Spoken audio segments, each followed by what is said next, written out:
the Cardinal Singers of Raleigh. And we just had our beginning of the season retreat on Wednesday at Pinehurst. So it was a lot of fun. Pinehurst is a little community in further east in North Carolina, mostly for golf. But it has a lot of places to eat. And we go there because the hotel we go is free breakfast on Thursday, and we're all about free. Jan Broughton is with us on Zoom, and she said to her joys and concerns that she had a great vacation with the family on Cape Cod and managed to see 3 cousins she hadn't seen in years. 3 days after leaving, she has COVID, but she is recovering. A lot of people I know are getting COVID, so it's not gone away.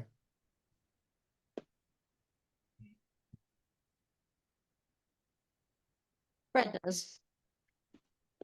We are, as you may or may not have heard, about to do some significant remodeling on our house, which is a relatively small 1955 brick ranch house near NC State.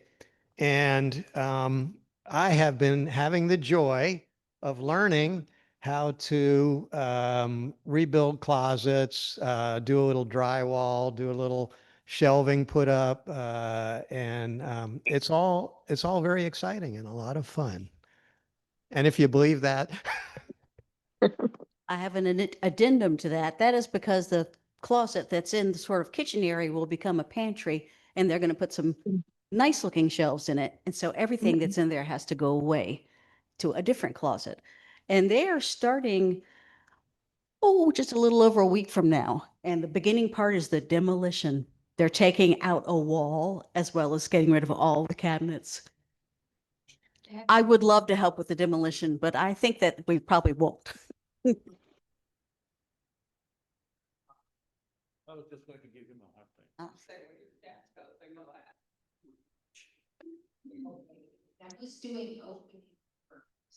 That's me. Hold on.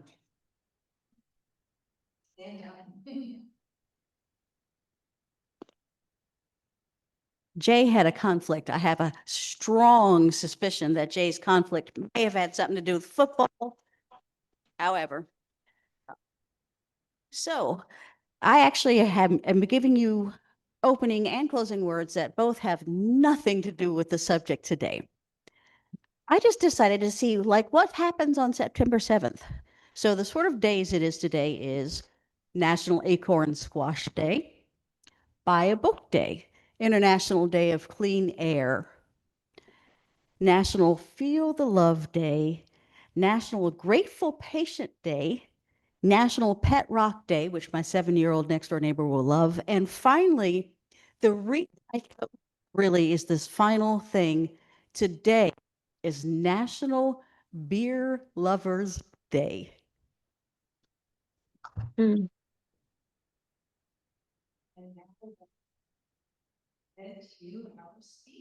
Todd, wish you was going to talk about.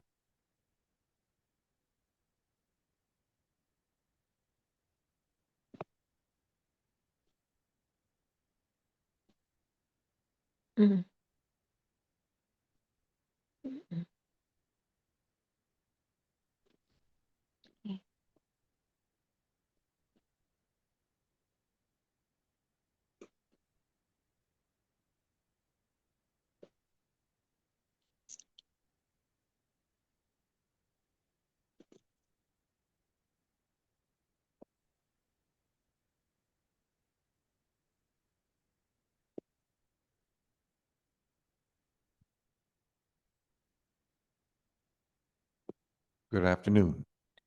I'm going to speak today about meditation. I've been meditating since about 1974. I learned about meditation and such in college. And the year after I graduated, I decided now's the time, and been meditating ever since. First learned in college about Zen meditation primarily. Show of hands, how many people here meditate regularly? Okay, cool. we will get into it. And this is meditation in terms of humanist orientation. Meditation is not just a Buddhist or religious or a spiritual practice. It's a universal skill that people now use to bring clarity, compassion, and grounded living. It aligns with reason, self-awareness, and living ethically in the here and now. It can enrich our lives. A plain definition of meditation is intentional mental training. It involves your attention, awareness, and presence. Misconceptions include you have to be in a lotus position, or you have to be chanting, or have some bells, or wear some robes or something. Nothing is further from the truth. And most importantly, you don't have to believe in anything. There's no belief in meditation. So that fits right in with ethical humanism. And scientific research has shown that meditation improves, it really helps in the stress reduction and emotional regulation, and helps people focus. If they have jobs in particular that needs a lot of focus, it can help train you to focus better. Meditation goes back thousands of years and was developed in various different cultures. The earliest record of meditation is from the Hindu scriptures, the Vedas, around 1500 BC. And there meditation spread primarily through Buddhist migration around other parts of Asia and into China and Japan and Korea. Today, meditation is a key part of Taoist and Zen Buddhist practices. The humanist view, there are various things that can be gleaned from meditation. Self-knowledge. Who are you, really? Who are you? If you don't have any ego, you take away the ego, who are you? Meditation can bring you there. And thus you can get to know yourself. Compassion and loving kindness is a meditation, particular meditation called metta or loving kindness that brings attention to other people and cultivates compassion and pushes that out to the world. We'll talk more about that later. Ethical action, before you might react to something on an emotional level or something triggers you, meditation can help you just take a breath and pause and know where you're coming from, and then be able to rationally and ethically move forward. And living in the present, this echoes the humanist call to savor life in the here and now. How to meditate. Maybe a lot of you have seen things like this, but here we have our Max, our demonstrator. He's sitting just in a regular chair, but his back is very straight and he's sitting up straight. The usual way that people learn to meditate is with the breath, basic breath meditation. And you sit comfortably with your spine erect and focus attention on your breathing, on the sensation of your breathing, in and out. When distracted, just return back to your breathing. Let things go. Don't do any judgments, but just relax and go back to your breathing.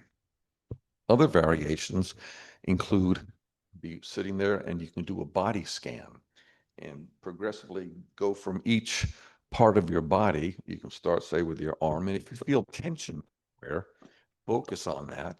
Try to get that part to relax.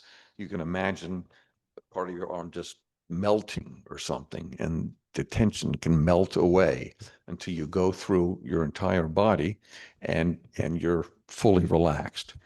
Another type of body scan is, well, try this. Hold your hands out like this with your palms up and close your eyes.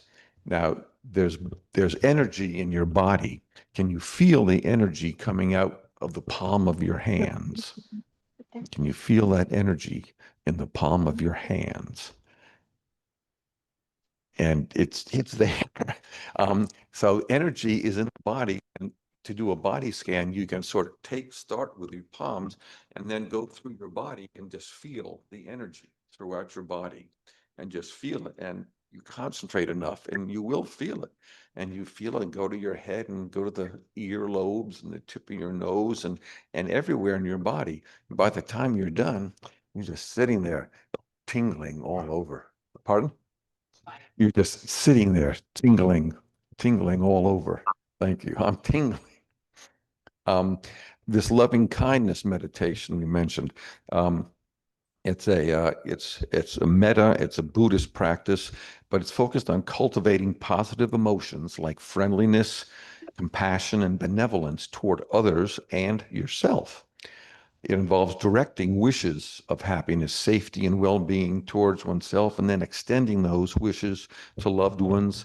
And I'll give you an example.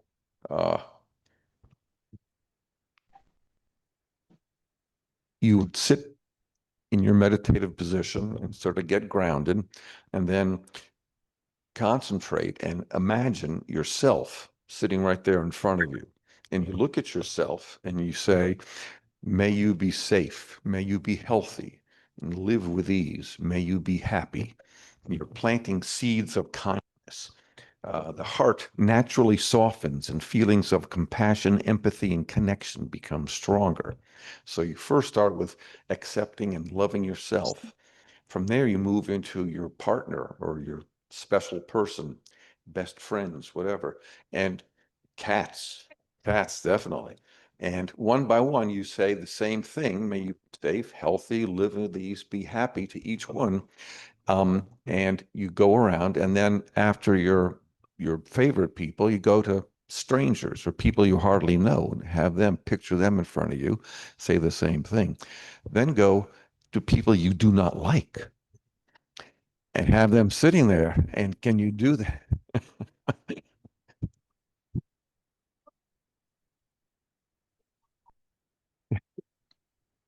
And see if you can project the same benevolence and compassion towards people you don't even like. Right. Well, yeah, I mean, you've got a certain amount of time, you do what you can. After that, that's right. The less people you hate, and then after that, you can go to groups of people, HST folks, may you be happy, safe, and healthy. And then, Chapel Hill, Carrboro, North Carolina, eventually the world, all people, and you're projecting compassion. So that basically is the metta or the loving kindness type of meditation. Mindful walking. Thich Nhat Hanh has a great quote on this. Thich Nhat Hanh is one of the uh, originators of all this mindfulness. Why can't I find this thing? Oh Lord, I'm doing the whole thing. Oh my gosh. All right. I can't find the cursor. Oh Lord. All right. We'll do it okay. Mindful meditation, walking meditation is walking with no intention to arrive. So you just walk and you focus on your walking, your feet are walking over the ground. You feel how that is. You notice things. You're just aware of everything. You're not thinking. That's the whole point. You're not thinking. You're in the present moment, and it's a meditation. So walking without any intention to arrive. I love that. And then the ultimate sort of state of meditation would be to come to no mind. No mind is consciousness without thought. So you're sitting there, and if you think, you'll be thinking about something in the past, something maybe great or something horrible that happened to you, and worrying about it and agonizing, or you might be thinking something in the future. You're looking forward to some big concert coming up, or some friend you're having an argument with, how you're going to deal with that. But that's thinking in the future. In meditation, there is no time. You stop thinking and there's no time, there's no past, there's no future. You're just in the present moment. And there's no ego. If there's no time and there's no present and past, there's no ego. So no mind is consciousness without thought. That's the sort of ultimate goal. And meditation is less about success at meditation and more about just returning to who you really are, just your being, your being. Mm. I don't know where this goes. Okay, let's do a 2-minute guided meditation. So-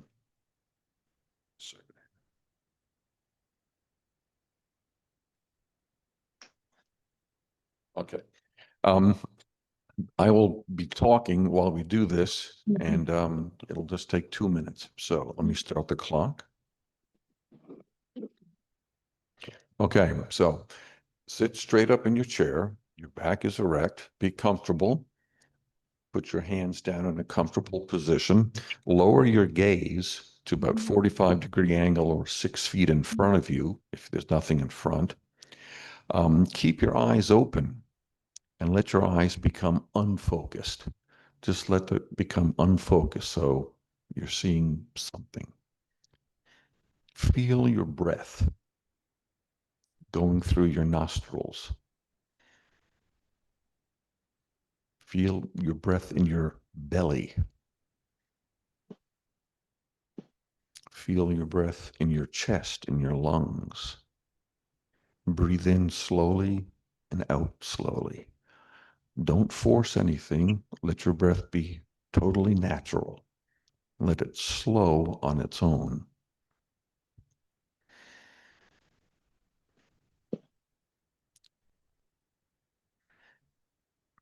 Notice thoughts as they arise, but don't get caught up in them. Let them fly away. Let them just go on out the door and return to your breath.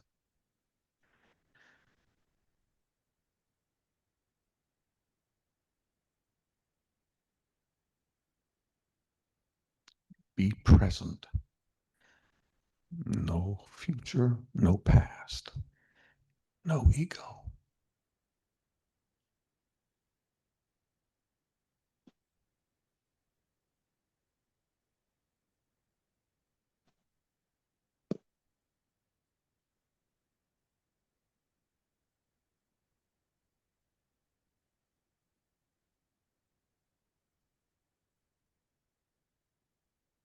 Okay. We can talk about this at the end, but let's move on. Obstacles when meditating. Common struggles is restlessness. When I started, again, sitting still and quiet, it's odd. It's weird. I was a radio DJ for a while, and they had this thing. If you want to keep the audience engaged, but if somehow you stopped talking or something, the sound went out and there was nothing coming over, you had dead air, and it was horrible. But when you're meditating, that's all you're doing is just dead air, silence. So it's odd, and it may be you might get restless, but try to just open your awareness to sound around the room, sensations, vibes, and just relax into them. Sleepiness is always a problem. Maybe Stevie's already asleep, I think. Sleepiness, adjust your posture, try to make sure that back is straightened. If you're sleepy, go ahead and open your eyes. And I would open them up really wide just to, whoa, get everything in there and just sort of come awake again before lowering them back down and keeping your eyes open. Again, that's a very important part to keep your eyes open, because if I close my eyes, whenever I fall asleep, my eyes are closed when I'm meditating, and the curtain is I have a blank screen, and I can dream all sorts of dreams. I can put all sorts of projections on that screen. I have great dreams, but you open your eyes and oh, okay, you can stop the dreaming, stop the sleepiness. And judgment, don't worry about if it's good or bad or am I doing it right. You're trying to get to just being there, your essence. Remember, the moment you notice that you are not present, you are. If you're, I mean, think about that. If you're not present and you're thinking about something else, all of a sudden you realize, oh God, I'm way off in here. Then you are present, and then you go ahead and bring yourself back to breathing or whatever your meditation is. Being and doing, being present in the here and now, being mindful, the absence of ego. Doing is anything that you do to live your life, which involves your ego, which you do things. You get up in the morning, you go to work. I mean, you got to do things. But there's a difference. The ego is involved in doing to various extents. The ego knows nothing of being, but believes you will eventually be saved by doing. If you are in the grip of the ego, you believe that by doing more and more, you'll eventually accumulate enough doings to make yourself feel complete at some point in the future. You won't. It's all, well, the ego wants to keep doing more and more and more, but there's no end to that. The end is just ending the ego, coming back to the present moment. Meditation is being. You are being. Now, to meditate, wonderful, but that's not the whole point. That's training. As we said, meditation is training, mental training. Real key is to bring your meditation into your daily life, to meld the being and the doing. So it's always, you're always with it. Micro practices. So mindfully walk stairs in time with your breathing. When you walk upstairs, you say you breathe in, you might take 2 steps, 2 stairs, you breathe out longer, that's 3 steps. And then just keep that in the rhythm, and whatever that rhythm might be, but you're mindfully walking up those stairs. And it takes, 5 or 10 seconds, but you've been brought back to the present moment there. And it feels good. You can take one mindful breath before checking emails. Just, okay. And then, but you can always come back to where you are. While walking, instead of getting caught up in thought and thinking about things, past, future, whatever, just note all the interesting things around you. Again, how you're walking, your footsteps, and just notice this, the grass over trees, and you're there in the present moment, aware. Mindfully turning a doorknob. When's the last time you mindfully turned a doorknob? We turn doorknobs a lot, but the next time, it might take 5 seconds, but grab hold of the doorknob and just metal. Is it rough? Is it smooth? Is it wood? And then slowly start to turn it. Does it squeak? Does it make noise or anything? And then you pull it open, say, and does the door squeak? Is it stuck? Is it hard? Just notice this. And this is a great quote by John Kabat-Zinn. Closing the door mindfully activates and deepens our sensitivity, our capacity to be in touch with all of our moments and smooth out some of the deeper wrinkles of our habitual unconsciousness. Opposite Day. This is from Don Juan, the Carlos Castaneda series back in the 70s. This was Don Juan to Carlos Castaneda to do this. Pick a day of the week, and on that day, just do you would. Say, for example, you're putting your socks on. And I always put my right sock on first. That's just a habit. Well, on the opposite, left sock on first. It's amazing. Clothes on, put clothes on. That's it. That's opposite. I always put my right arm in the sleeve of my shirt normally, but on opposite day, put my left arm in. Oh, I brush my teeth with my right hand. On opposite day, do it with your left. That'll really get your attention. Again, all this is to be mindful. It just brings you to the present moment and you're just, oh, you're fully engaged in what you're doing. And you can think of all sorts of things for opposite day. It's fascinating. Driving your car. I meditated all the way over here today, driving my car. It's a wonderful meditation. You need to be alert, aware. You know, meditating, some people think, oh, he's meditating, man, he's out of it. He's just gone, you know, he's nowhere. But no, meditation is total awareness. So there's no better place to meditate than in your car. You've got to be aware of everything, but you're not thinking about anything else.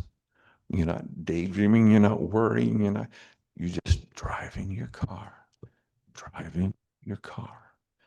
It's a wonderful, I just get in there sometimes and just, I'll meditate. And it's good. It's just a pleasure. And then here's another one of my favorites. When drinking your favorite beverage, whatever that might be, take a nice sip of it. Savor it in your mouth. Let it roll over your tongue. Let it hit all the taste buds. Even there's taste buds in the back of your tongue that you can get to if you're careful, not choke. But I mean, there are a whole lot of new taste buds back there. Get that full flavor all over your tongue. Savor that, and then swallow it slowly and follow the sensation down through your body, wherever it goes. That's a meditation. That's being real. That's being in the present moment. One more 2-minute exercise. There's a thing called the Gata, which is it's, I guess, Buddhist in origin, but it's a short verse or a poem that you memorize and repeat over and over again while you're meditating. It helps you connect with the present moment and deepen your practice. So let me walk you through this here. So on your in-breath, you would just think to yourself, in, out, deep, slow. And again, deep and slow, don't force it. Don't force your breath. Just be natural. And if you say this, your breath will naturally become deeper and slower. Calm, ease. Hold, release. Now, this hold can be anything from tension in your body, or you could be holding on to a thought, but you hold it, okay, then release it. Or it could be an emotion, you're feeling angry or something at somebody, hold it, and then release it. And then last, present moment, wonderful moment. And just repeat this as you do it. So keep your eyes open this time, and so you can read that and just keep saying it to yourself with your breath. And we'll go for 2 minutes right now.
Okay.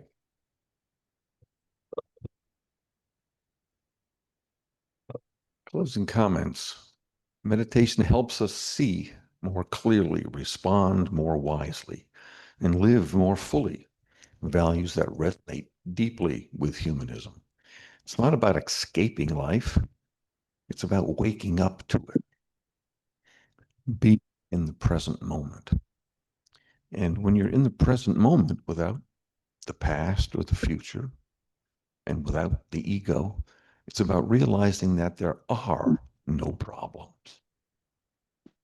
Problems are mind-made and need time to survive. They cannot survive in the actuality of the now.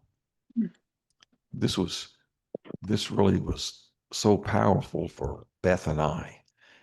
It was soon after Beth started going downhill with a primary progressive aphasia and dementia. And we're sitting there on the porch when we read this together. And we go, what do you mean there's no problems? We've got problems. But I kept reading it.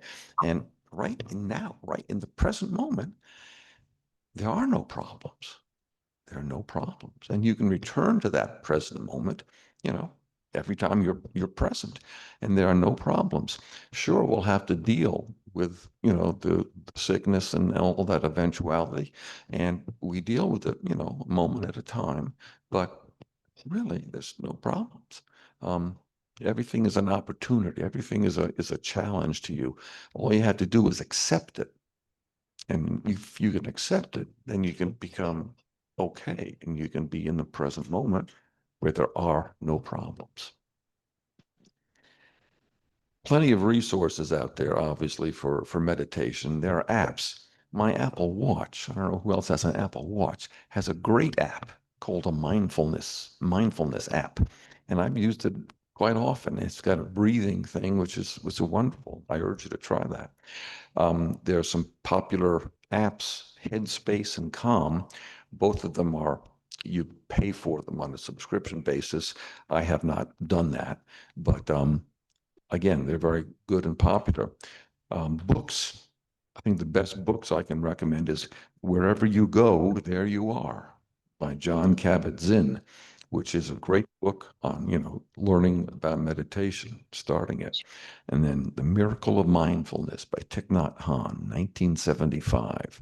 This was probably the seminal book that really pushed forth the whole mindfulness movement. And of course, you have YouTube videos.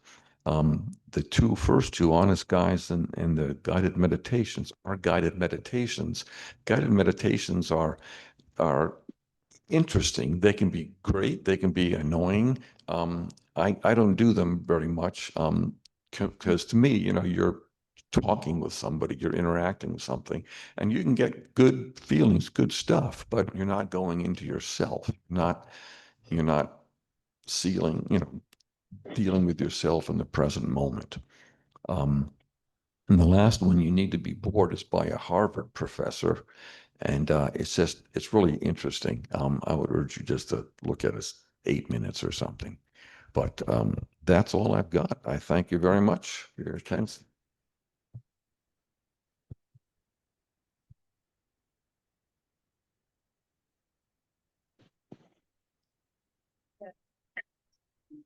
Well, I think you pass the baskets first and then questions.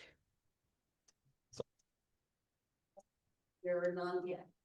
Okay, but you're gonna need a mic. All right, I'll use that one.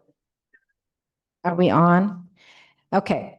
Our society is an all-volunteer organization, and we receive no money from any other organization. We survive due to your commitment to our common goals. So we pass the basket and thank you in advance for your generous donation. Now we have music? No. No. A tisket, a task. No. No.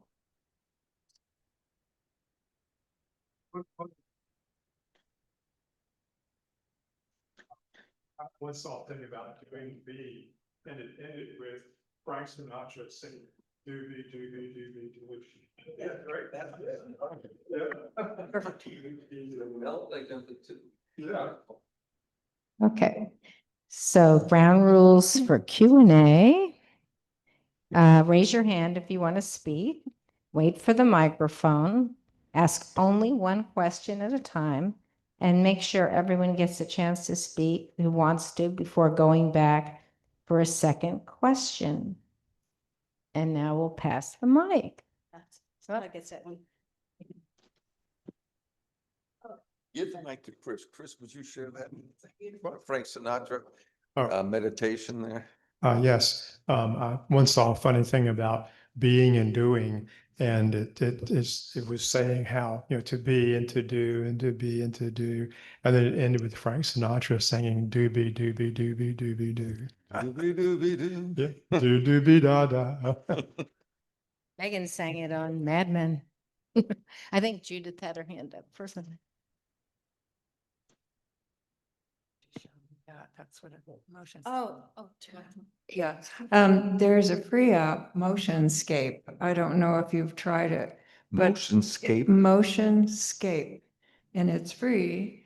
And it does, you can watch beautiful images. There's music with it, or you can mute the music. And it just takes you into the most peaceful places. I was going to recommend people might want to look up that Motionscape. And then I'll say the others. I have several of the smaller books of Thich. One is about walking and takes you through a guided thing. And I used that when I was a university professor, going between buildings Yeah. even, just to get centered because it was such a crazy life. And it really worked. So I recommend that little book. And thank you for the good reminder.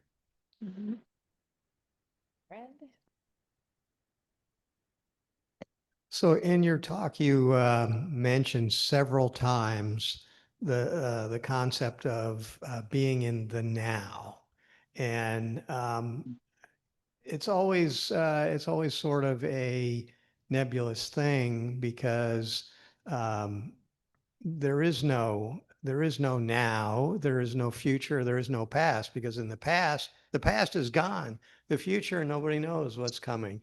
The now is an instantaneous instant that divides the two.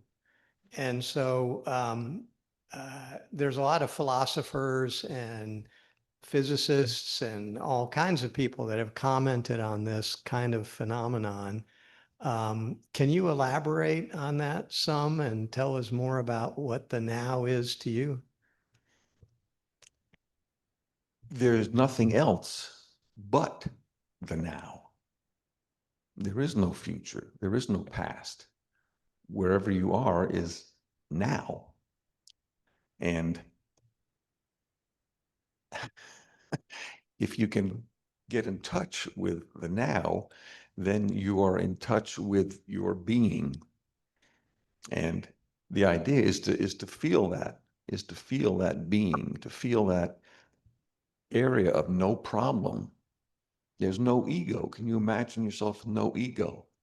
It's hard to imagine. When I first started meditating, I went to a retreat and came, and I realized after sitting by myself and, for many, many hours, that this ego, I've been building my ego. I was 24, so I'm building my ego up to be the greatest ego and all sorts of, but I've got to throw that away. That's not important. That's not what you want to do. And it was, again, very eye-opening. And I'm still fighting that battle. But yeah, the ego is something that takes you away from who you are. The now, the more you meditate, the more you'll be in touch with the now, just being present. Again, driving your car or tasting what you're drinking or turning a doorknob. You're in the now.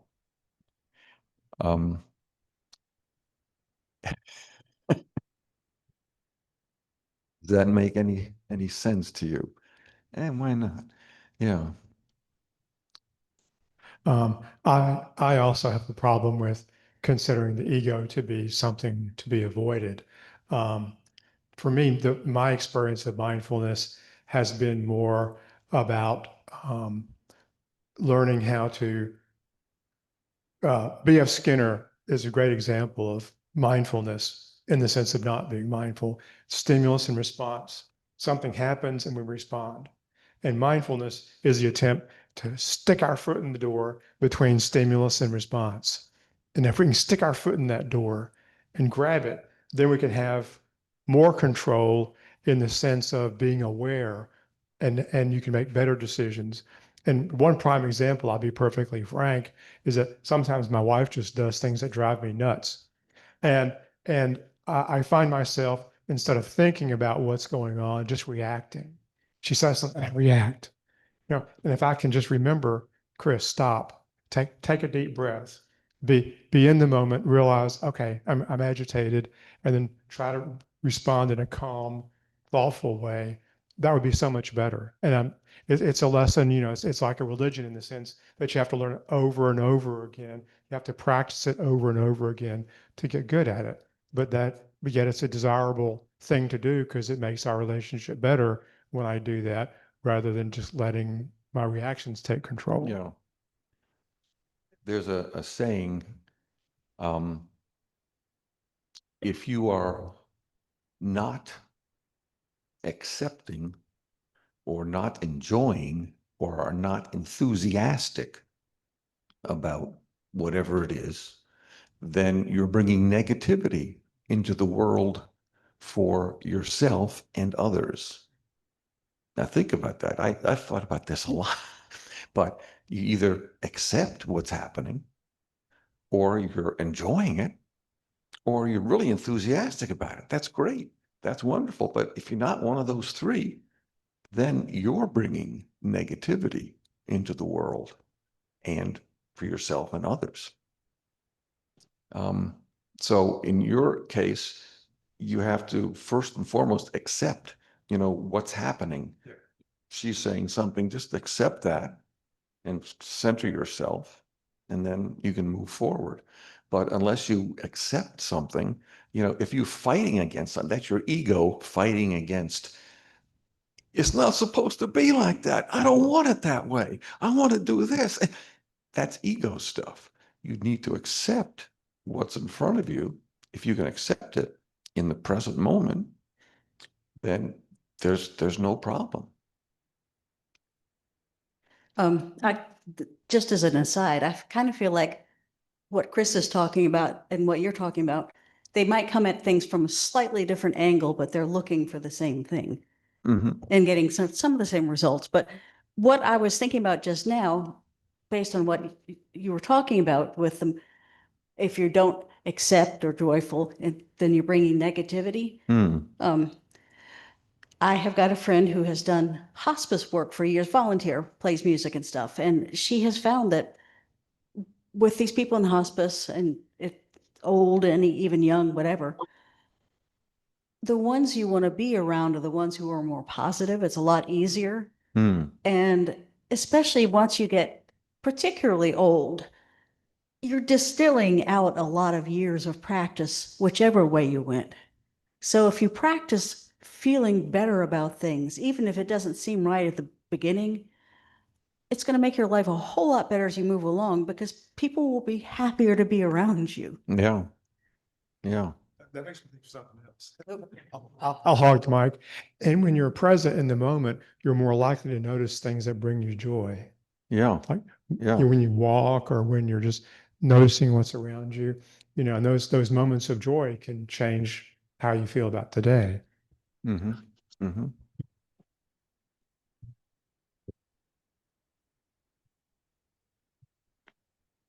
Todd, there's something I've always struggled with and still do. In American Indian culture, you don't talk when you're eating. And it isn't because it's unpleasant to see people talking with food in their mouths. It's you need to concentrate on your food and chewing it appropriately, appreciating it, and not in a sacred way that's a little bit mythological or something, but just to pay attention that you're eating, be thankful that the food, so chew it enough and swallow so that it does nourish your body. And in non-Indian culture, and I think that's an Ayurvedic technique also, but in non-American Indian culture, everybody eats and talks at the same time, and you go out to dinner together, which is really fun. I love our happy hours and so on. But I still have most of my dinner left and have to take it home, which is okay, because I can't eat and talk. Yeah. And it's always finished before I am. Wherever I go, even at home eating with the family, I'm still there and I have a whole plate of food. And I'm not sure, I guess I should just accept that and plan to take some food with me. Yeah. Because I still struggle with it. It's somehow, I guess I feel like there's something wrong.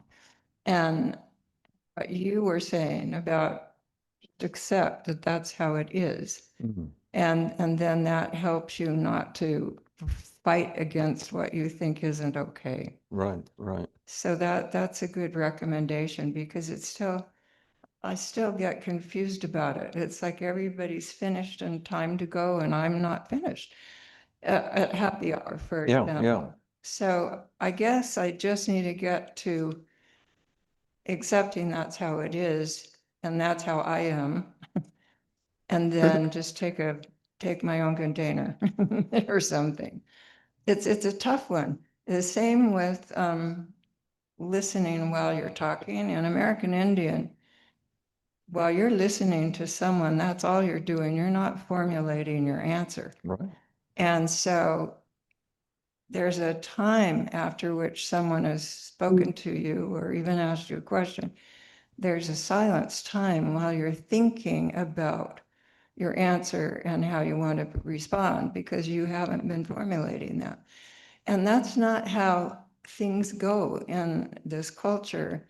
And then it just goes too fast and things are interpreted in a wrong way, or maybe I say things myself that isn't what I really had intended to say. I still struggle with that, because if I'm just quiet, then people give up and start doing something else. So I don't know if you have any recommendations for that, but that one's a tough one. Well, I would first say that eating silently and just by yourself, in essence, but silently, is a great meditation. It's fabulous. I was at a retreat with Thich Nhat Hanh for 7 days or whatever, and we all ate in this large eating hall, and everyone, was there, and you had to be silent. There was no talking. You had this big room full of people, but there was no talking. They're just eating. And he stressed, be sure to chew it at least 25 or 50 times, to chew it all the way through. But so we'd all be eating. And then twice during the meal, all of a sudden you'd hear a gong coming through the loudspeakers, a big gong, and you'd have to stop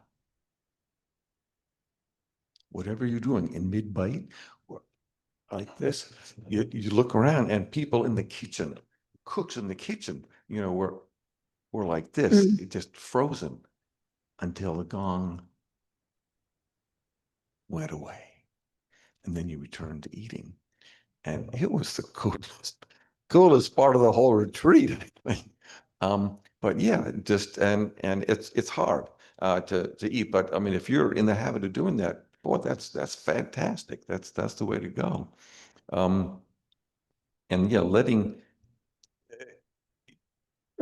accepting what the situation is, where people want to talk, and you just realize, you're not going to be able to do it here, and taking it home. That's perfect.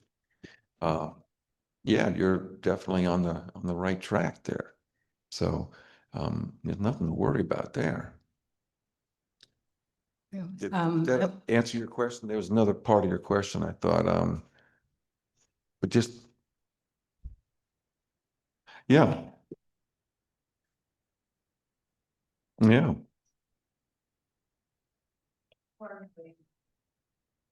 That, right. And about formulating your answer while you're listening. I mean, if you're formulating an answer while you're listening, you're not listening. And that's the culture you said of the Indians. Yeah, there's a whole respect in that, and that they do that.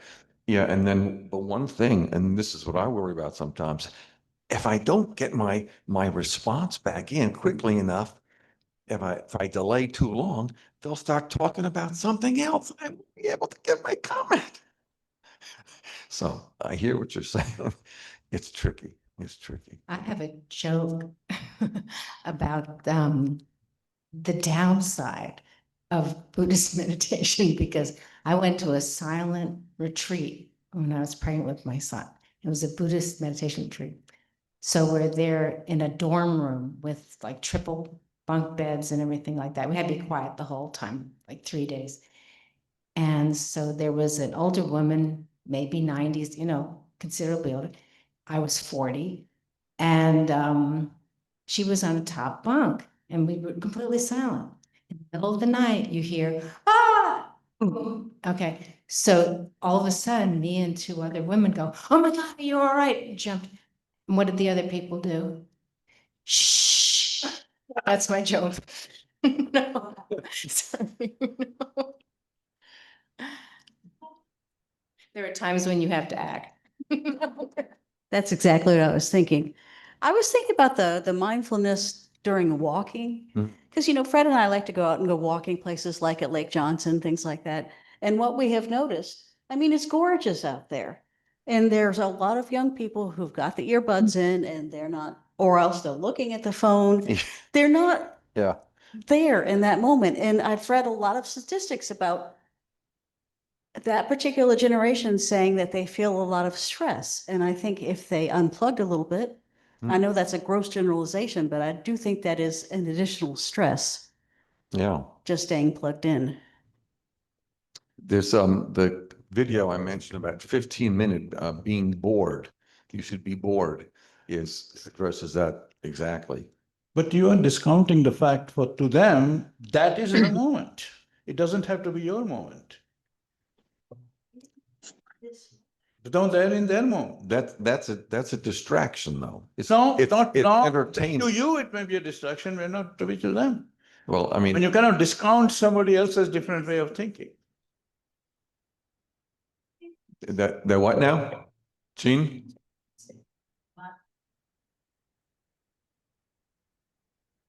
Yeah, but if they are like involved in a discussion or watching something on YouTube, they're not disconnecting their mind the same way at all. They're engaging their mind completely. And so they're not in the moment. I don't agree with you on that one. Sorry, Atish. I mean, it's a yes, no. They're in that moment, but are they really feeling their true self, or is it basically entertainment? Well, The ego loves to be entertained, and it wants to be entertained in all sorts of ways, music, talking and everything. But what if you don't have your phone? What if who are you really? And it scares, there was a cartoon or a button on your refrigerator if it's a girl, and all of a sudden she looks up and she says, she looks up and says, oh, hell, I can't remember. I'll tell you later. Yeah. Yeah. Well, on the other hand, if you're thinking about what the other person's moment is, you're not in the moment. Correct. Right, right. No, she said that the other day I looked up from my phone and it was horrible. Oh. Down to her phone. I mean, her phone is her life, and it's just an utter distraction. What are you without the phone? And it scares people to death. To be silent. I mean, it's scary, but if you're silent and or you're silently eating your meal and just experiencing that in the present moment, that's a lot different than talking and gabbing and thinking about things. And yeah, let's do that tomorrow. Anyhow. Yeah, I like swimming. And when I go swimming, people always tell me, isn't that boring? Shouldn't swimming laps in a pool?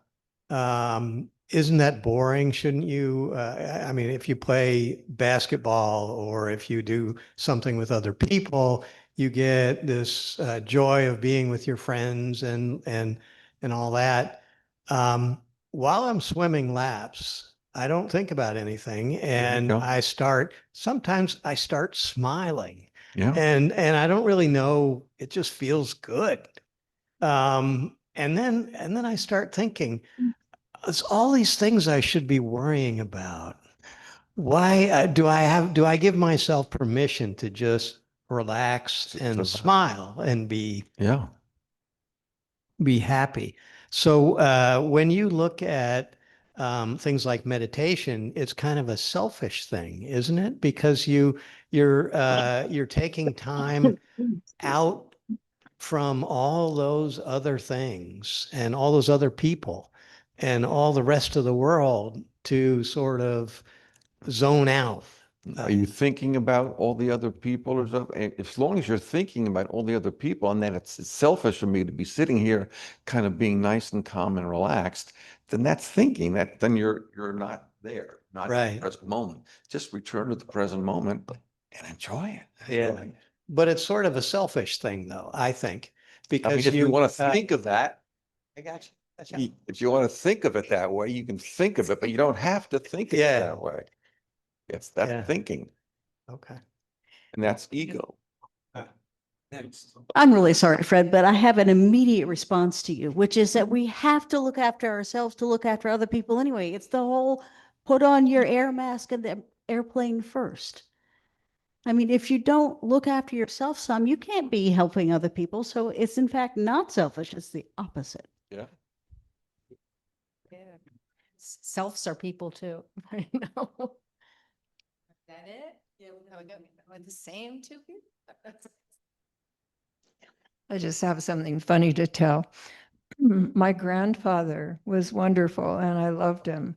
And I didn't ever want to sit next to him for eating a meal because he was certain you have to chew every bite 50 times. Yeah. And he would count, Yeah. and Yeah. a lot of times I would have swallowed food, it just gone down my throat at 25.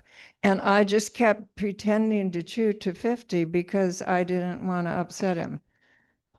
And I have to tell you, try pretending to chew 25 times when you don't have anything left in your mouth, including saliva, and still just love your grandfather. It was an amazing experience, but I always tried really hard to see where he was sitting first and then sit someplace else. 50 times is a little much for most bites. Unless you put all sorts of stuff in your mouth.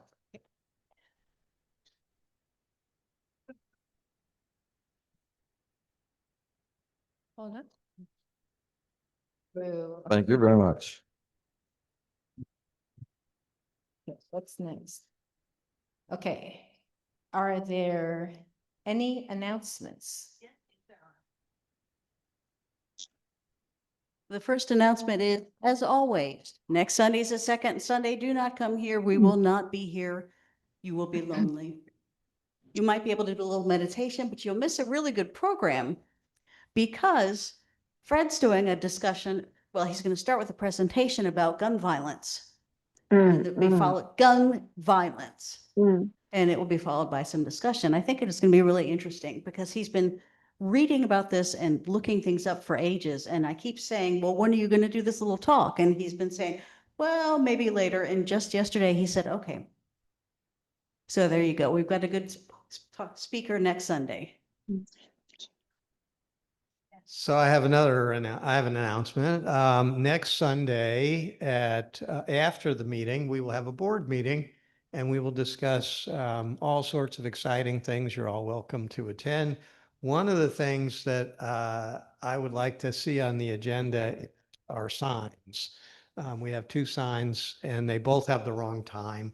And so, so we will be full of the time and fix those things. So if you haven't for things that you might want to discuss at the board meeting, let us know. Just for board meeting, or is that a Zoom?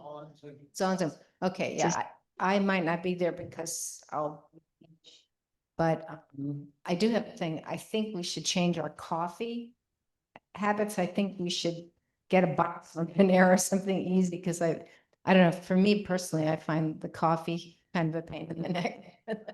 Email me. Okay. This coming Wednesday, is there a happy hour?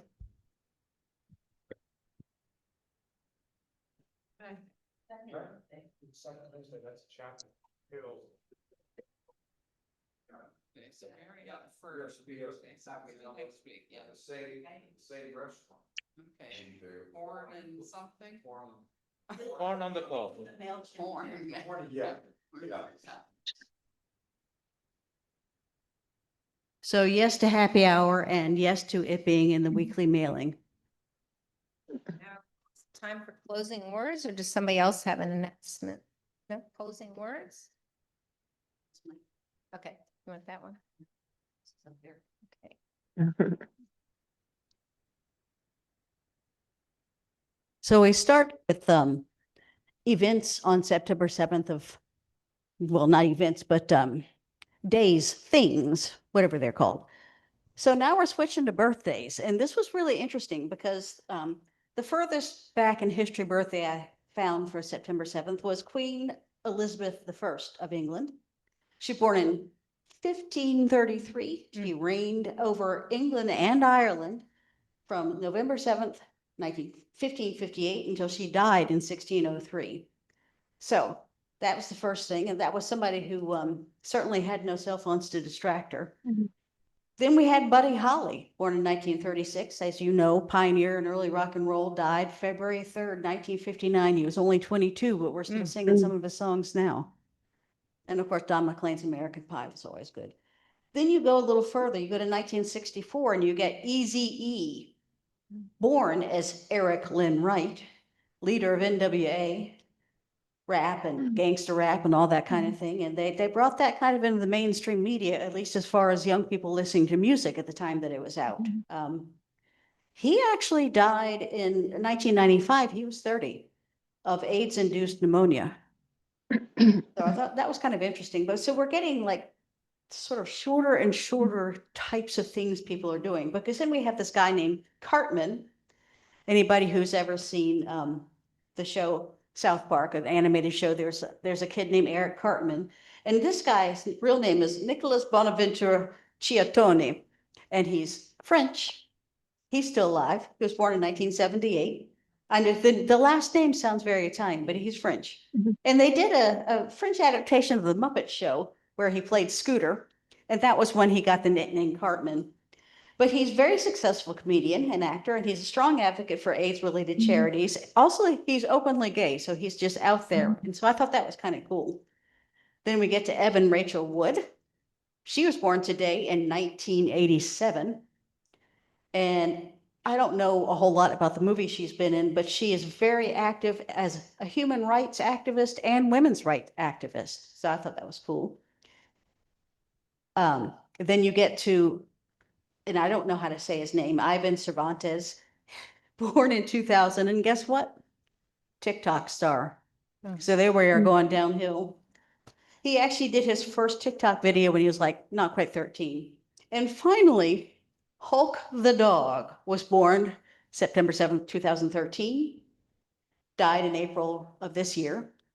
He was a 180-pound pit bull who was professionally trained as a protection dog, but he was like, had this sweet and stable, wonderful temperament.